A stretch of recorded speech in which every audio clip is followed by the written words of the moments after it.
Hello বন্ধুরা, সবাই কেমন আছো? আশা করি সবাই ভালো আছো। আমিও খুব ভালো আছি।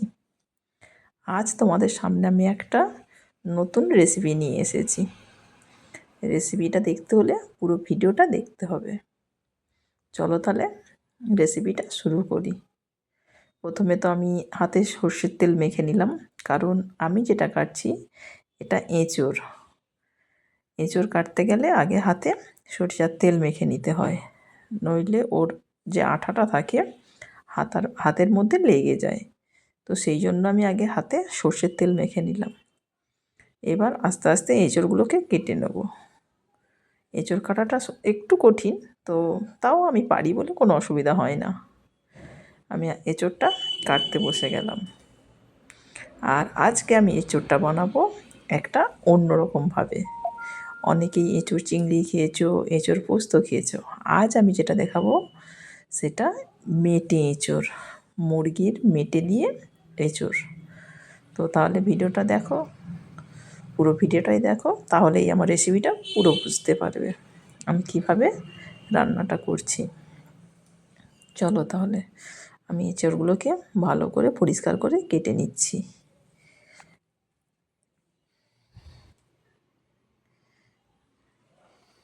এঁচোড়টা আমার খুব প্রিয়, তাই আমি এঁচোড়টাকে বিভিন্ন রকমভাবে রান্না করি। কখনো চিংড়ি মাছ দিয়ে, কখনো পোস্ত দিয়ে। তো আমার বাড়িতে বেশি এঁচোড়টা মেটে দিয়েই হয়, কারণ ওটা আমার বাড়ির সবাই খুব পছন্দ করে। তো আমি তাই জন্য এটাই বেশি করি, খেতেও টেস্টি লাগে। তোমরা একবার বাড়িতে বানিয়ে করে দেখো, তাহলেই বুঝতে পারবে কতটা টেস্টি হয়। বাজার থেকে মুরগির মেটে কিনে নিয়ে এসে আর এঁচোড় দিয়ে। তো দেখো আমি কিভাবে রান্নাটা করছি। এঁচোড়গুলোকে আগে ভালো করে পরিষ্কার করে নিচ্ছি।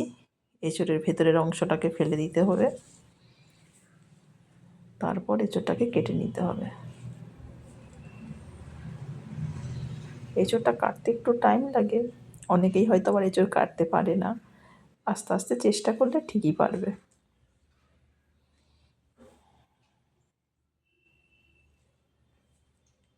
আমারও এঁচোড় কাটা প্রায় শেষ হয়ে এসছে। আর এঁচোড়ের সাথে আরও একটা জিনিস দিতে হবে, যেটা হচ্ছে আলু। আলু না দিলে ভালো লাগে না।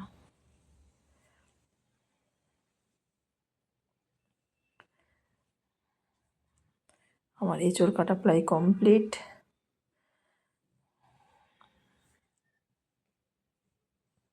তোমরা কিন্তু পুরো ভিডিওটা দেখতে থাকো, না হলে একটা ভালো রেসিপি মিস করে যাবে।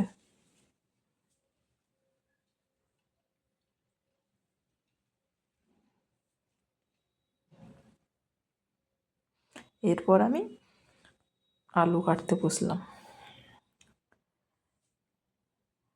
অনেকটা এঁচোড় ছিল, তাই আমার 1 কেজি এঁচোড় ছিল, তাই ওতে আমি 2টো আলু দিলাম, বড় বড় সাইজের 2টো আলু দিলাম। যে যেমন আলু খাবে সে সেই মতো দেবে।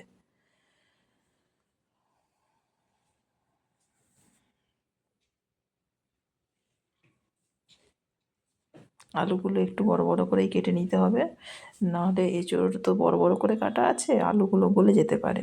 তাই আলুটাও একটু বড় বড় করে কেটে নিতে হবে।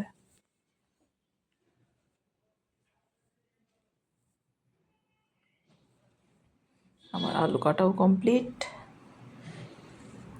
এবার এঁচোড়টাকে ভালো করে ধুয়ে আগুনে সেদ্ধ করতে দিতে হবে। আমি নুন আর হলুদ দিয়ে সেদ্ধ করতে বসিয়েছি। এঁচোড়টা যখন অর্ধেক সেদ্ধ হয়ে যাবে, তখন এঁচোড়টাকে নামিয়ে নিতে হবে। আর আমি এঁচোড়ে দেবো পেঁয়াজ কুচি, কাঁচা লঙ্কা কুচি, ক্যাপসিকাম, টমেটো, ধনেপাতা, আর আসল যেটা হচ্ছে সেটা হচ্ছে মেটে। আর আরও আমার একটা জিনিস আছে ওর মধ্যে, সেটা হচ্ছে গিলে, কারণ মেটে কম ছিল বলে তাই একটু আমি গিলে দিয়েছি। আর যদি বাজারে বেশি মেটে পাওয়া যায়, 1 কেজি এঁচোড়ে 300 গ্রাম মেটে দিতে হয়। তো আমারটা ছিল না বলে তাই আমি একটু গিলে দিয়ে দিয়েছি, একটু জিনিসটা বাড়ানোর জন্য। গ্যাসে অন করে কড়াই বসিয়ে সাদা তেল দিয়ে দিয়েছি। এবার তেলটা গরম হওয়া পর্যন্ত অপেক্ষা করতে হবে। তেলটা যখনই গরম হয়ে ধোঁয়া উঠবে, তখনই তেলের মধ্যে ফোড়ন দিতে হবে। আর আমি ফোড়নে দিয়েছিলাম শুকনো লঙ্কা, গোটা জিরে আর কাঠ মশলা আর এলাচ, এগুলো আমি ফোড়নে দিয়েছিলাম।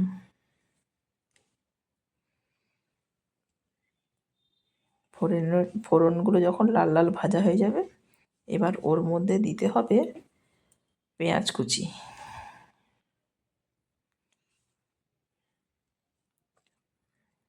তার সাথে কাঁচা লঙ্কা কুচি। ঝালটা যে যেমন পরিমাণ খাবে সে সেইভাবেই দেবে। আমি দুটো কাঁচা লঙ্কা কুচি দিয়েছিলাম, কারণ শুকনো লঙ্কা দুটো ফোড়নে ছিল। আমি ঝাল খুব বেশি খাই না, তাই যে যেমন ঝাল খাবে সে সেই রকমভাবে ঝালের পরিমাণটা দেবে। এবার পেঁয়াজটা লাল লাল করে ভাজা পর্যন্ত অপেক্ষা করতে হবে।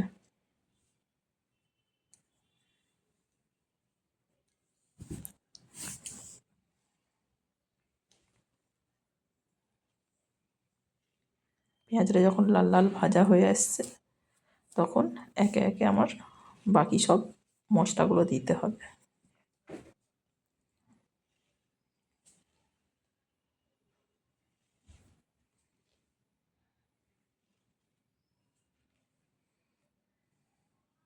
এরপর এর মধ্যে দেব ক্যাপসিকাম কুচি,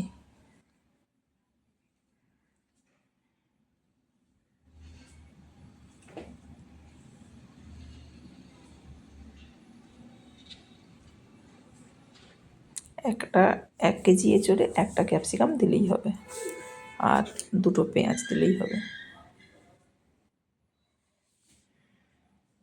ক্যাপসিকামটাও যখন হালকা ভাজা ভাজা হয়ে এসছে, এবার ওর মধ্যে দেব লবণ। যেহেতু আমার আগে আলু আর এঁচোড়ের মধ্যে লবণ দেওয়া ছিল, তাই পরিমাণ মতো দিতে হবে লবণ। যে যেমন লবণ খেতে পারে সে সেইভাবেই দেবে। এবার এই মশলাগুলো ভাজা ভাজা হয়ে আসলে ওর মধ্যে এবার দেবো টমেটো কুচি।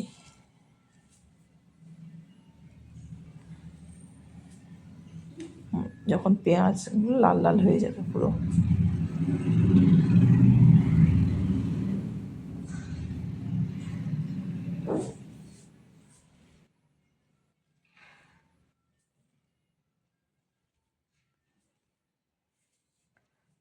দেখো আমি কেমন লাল লাল করে ভেজে নিয়েছি।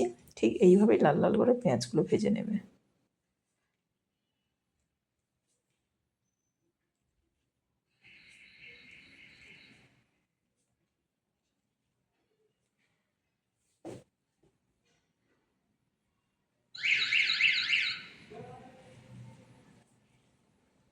এবার দিয়ে দেবো টমেটো কুচি। টমেটো কুচি দিয়ে এবার আমি মশলাটাকে নাড়তে থাকবো। কিছুক্ষণ নাড়ার পর এর মধ্যে দিয়ে দেবো আদা বাটা। আদা বাটাটা ভালো করে মশলার সাথে মিশিয়ে নেবো, মিশিয়ে ভালো করে কষাতে থাকবো। আদা বাটাটা ভালো করে মিশিয়ে একটু ভাজা ভাজা মতো হয়ে গেলে ওর মধ্যে দেবো রসুন বাটা। মশলাটা দেখো মশলা থেকে তেল ছেড়ে যাচ্ছে, তারপর দেবো রসুন বাটা।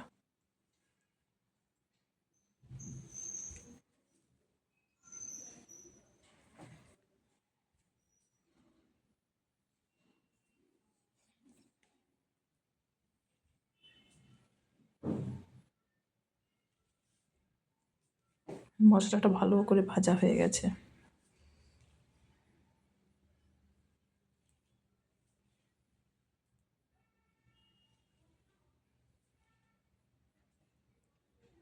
এবার দিয়ে দিলাম রসুন বাটা।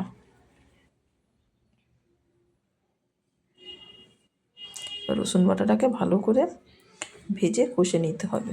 ভাজা ভাজা মতো হয়ে গেলে তারপর ওর মধ্যে দেবো জিরে গুঁড়ো আর হলুদ গুঁড়ো দেবো সামান্য, কারণ আমার এঁচোড় সেদ্ধর সময় হলুদ দেওয়া ছিল, সামান্য একটু হলুদ গুঁড়ো। আর দেবো একটু শুকনো লঙ্কার গুঁড়ো, জাস্ট কালারের জন্য, সামান্য। এবার ঝাল যেমন যে খাবে সেইভাবে দিতে পারে। বাট আমি একটু দিয়েছিলাম শুধু কালারের জন্য। মশলার কালারটা কেমন হয়েছে শুধু দেখো। মশলাটা ভালো করে কষিয়ে নিয়ে ওর মধ্যে দিয়ে দেবো মেটেগুলো। এবার মেটেটা দিয়ে মশলাটার সাথে ভালো করে কষাতে হবে কিছুক্ষণ ধরে, 10 মিনিট কষাতে হবে। 10 মিনিট কষানোর পর যখন মশলাটা তেল ছেড়ে যাবে,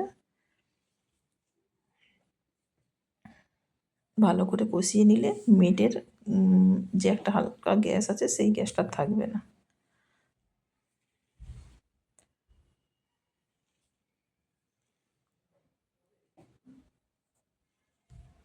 ভালো করে কষিয়ে নিতে হবে, 10 মিনিট কষালেই হয়ে যাবে।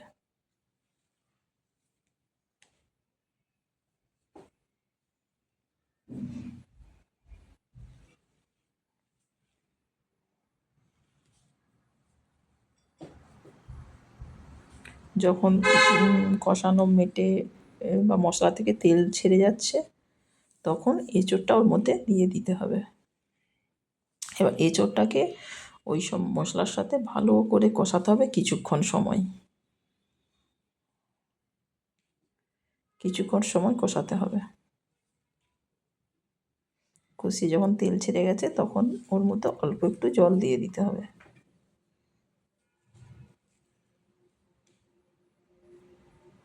কালারটা কেমন হয়েছে দেখো বন্ধুরা।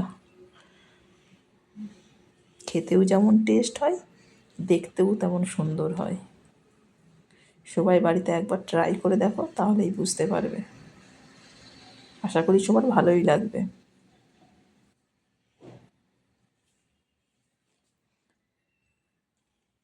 ওপর থেকে একটু সামান্য চিনি, জাস্ট স্বাদের জন্য। এটা কিন্তু মিষ্টি লাগার জন্য নয়, এটা জাস্ট স্বাদের জন্য।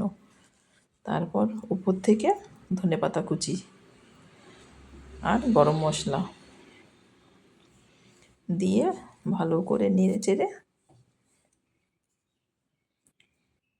তারপরে নামিয়ে নিতে হবে। এইভাবেই রেডি এঁচোড় দিয়ে মেটে। তোমরা শুধু একবার করে দেখো, তাহলেই বুঝতে পারবে। অসাধারণ। দেখো বন্ধুরা, দেখতেও যেমন হয়েছে অসাধারণ, খেতেও তেমন টেস্টি।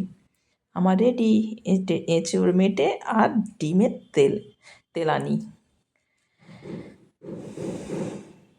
থ্যাংক ইউ সবাইকে।